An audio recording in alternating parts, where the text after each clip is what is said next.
नमस्कार दोस्तों, क्राइम तक में आपका स्वागत है। बात करते हैं एक ऐसे केस की जिसने सुना वो हैरत में पड़ गया। एक सिविल जज बनने की एक लड़की तैयारी कर रही थी और अचानक पिछले 100 घंटों से गायब है।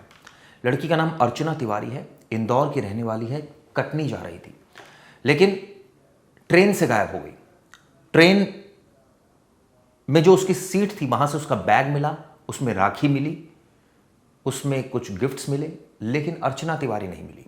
क्या वो, अब कयास ऐसे लगाए जा रहे हैं कि वो जंगलों में गिर गई, क्या वो नर्मदा नदी में गिर गई, इस तरह के तमाम कयास अब लगाए जा रहे हैं। पूरा आपको मामला बता देता हूं। दरअसल इंदौर से कटनी के लिए नर्मदा एक्सप्रेस में सवार होकर जा रही थी अर्चना तिवारी।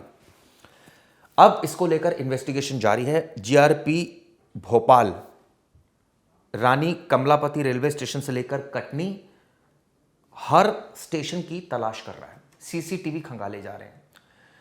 दरअसल लास्ट लोकेशन लड़की की मिली है भोपाल। जब ये पहुंची थी तो इसने अपनी एक रिश्तेदार से बात की थी रात के 10:10 पर, और ये जो घटना ये गई थी वो मैं आपको बता देता हूं। ये पता चलता है कि 7 अगस्त को ये हॉस्टल में रहती थी लड़की इंदौर में। वहाँ ये प्रिपरेशन कर रही थी सिविल जज की, और वहाँ से ये नर्मदा एक्सप्रेस ट्रेन में सवार होकर अपने घर कटनी के लिए रवाना हुई थी। अब बीच रास्ते में रहस्यमय ढंग से गायब हो गई। इसकी जो सीट नंबर थी वो मैं आपको बता दूं, नर्मदा एक्सप्रेस के एसी कोच B3 के बर्थ नंबर 3 पर रिजर्वेशन था। 7 तारीख को एज यूजुअल वो ट्रेन में चढ़ी और भोपाल 8 तारीख की सुबह उसको पहुंचना था कटनी।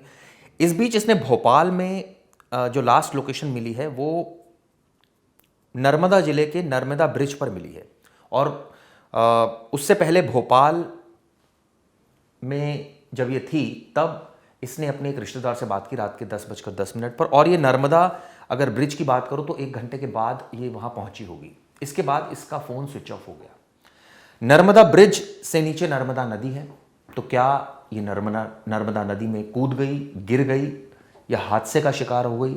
अब इसको लेकर तमाम कयास लगाए जा रहे हैं।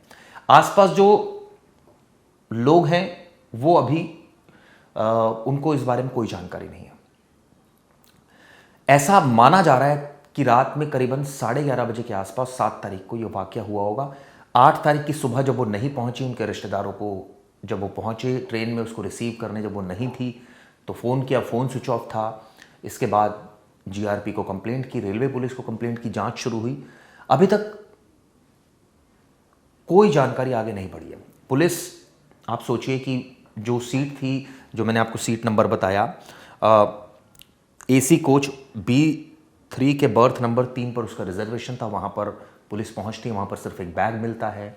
अब ये पता करती है कि जो इंदौर से कटनी तक का जो सफ़र है वो करीब करीब आप मानकर चलिए 600 किलोमीटर का है, और इंदौर बिलासपुर नर्मदा एक्सप्रेस ये ट्रेन का नाम है। अब इसको लेकर नर्मदापुर, इटारसी, जबलपुर, ये तमाम जो स्टेशंस हैं, रानी कमलापति, यहाँ पर सर्च ऑपरेशन चलाया गया है। 2 ऐसे पॉइंट्स बीच में पड़ते हैं। एक पड़ता है मिड घाट, जहाँ पर जंगल है। क्या वो लड़की वहाँ चली गई, कूद गई, गिर गई, या किसी ने धक्का दे दिया? एक नर्मदापुर ज़िला है जहाँ नर्मदा ब्रिज था, जहाँ इसकी लास्ट लोकेशन मिली है। अब वहाँ ऑब्वियसली नर्मदा नदी में भी सर्च ऑपरेशन चल रहा है, लेकिन अभी तक उसका कुछ भी अता पता नहीं चला है।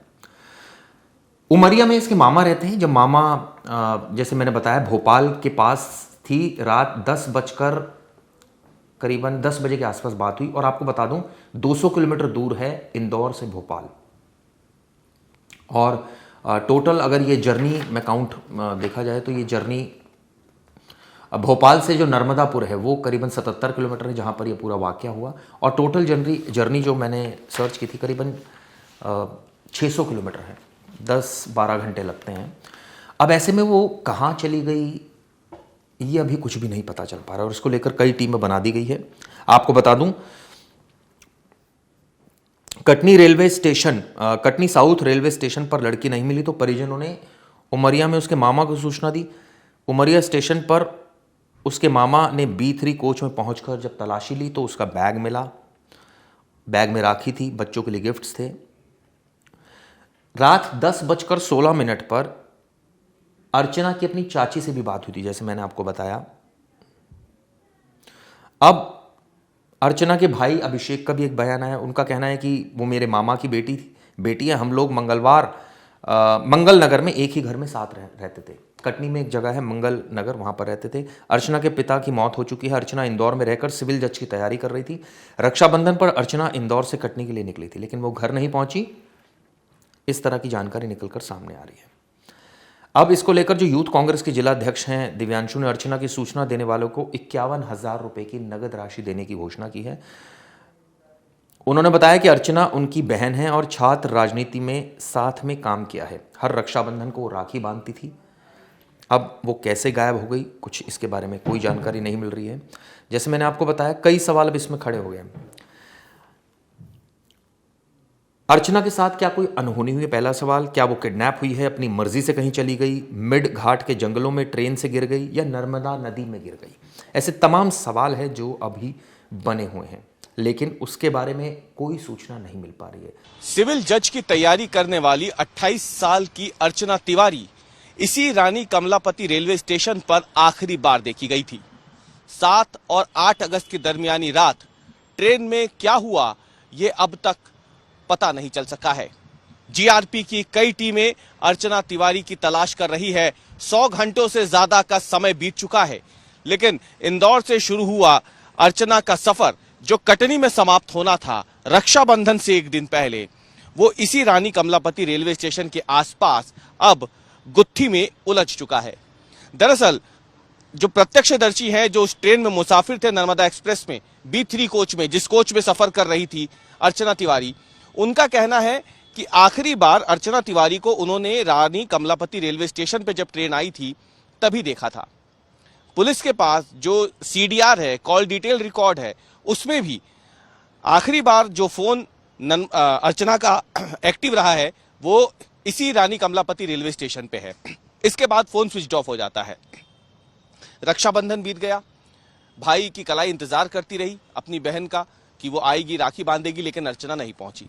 और अब जिस तरह से इस पूरे मामले में सुराग नहीं मिल सका है जीआरपी को, तो जीआरपी ने अब अपनी जांच का दायरा बढ़ा दिया है।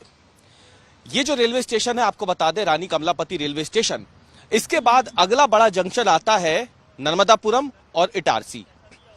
लेकिन इस बीच में कई खतरनाक घाट हैं, मोड़ हैं और जंगली इलाका है, घना जंगल है। और इसीलिए अब जीआरपी की टीमें जो अभी तक प्रत्यक्षदर्शियों से बात कर रही थी, टेक्निकल एविडेंस जुटा रही थी, सीसीटीवी फुटेज खंगाल रही थी, उनमें अब एक नई टीम को शामिल किया गया है। और इस टीम का काम होगा रानी कमलापति रेलवे स्टेशन से लेके नर्मदापुरम और इटारसी तक जो फॉरेस्ट का इलाका पड़ता है, वहां पर भी रेलवे ट्रैक्स के आसपास वो खोजबीन करें। फिलहाल जीआरपी किसी ठोस निष्कर्ष पर नहीं पहुंच पाई है कि अर्चना आखिर गई तो गई कहां। लेकिन यही सवाल अर्चना के परिवार के साथ साथ अब पुलिस भी तलाशने की कोशिश कर रही है। और इसीलिए जीआरपी अब अपनी जांच का दायरा बढ़ाते हुए कई संभावित पहलुओं पर अर्चना को तलाशने का काम कर रही है। सवाल ये भी उठता है कि आखिर चलती ट्रेन से कोई कैसे गायब हो सकता है। इसको लेकर अब कई सवाल खड़े हो गए हैं। चलिए, उम्मीद करते हैं कि इसके बारे में, अगर लड़की नर्मदा नदी में गिर गई होगी या जंगलों में होगी तो बहुत मुश्किल होता है, सर्च ऑपरेशन इतना आसान नहीं होता। अब ऐसे में देखना होगा कि एग्जैक्टली वो कहाँ गिरी है या उसको गिराया गया है, या फिर ये खुदकुशी का मामला है। इस मामले पर हमारी नज़र रहेगी। ये वीडियो आपको कैसे लगी बताइएगा। धन्यवाद।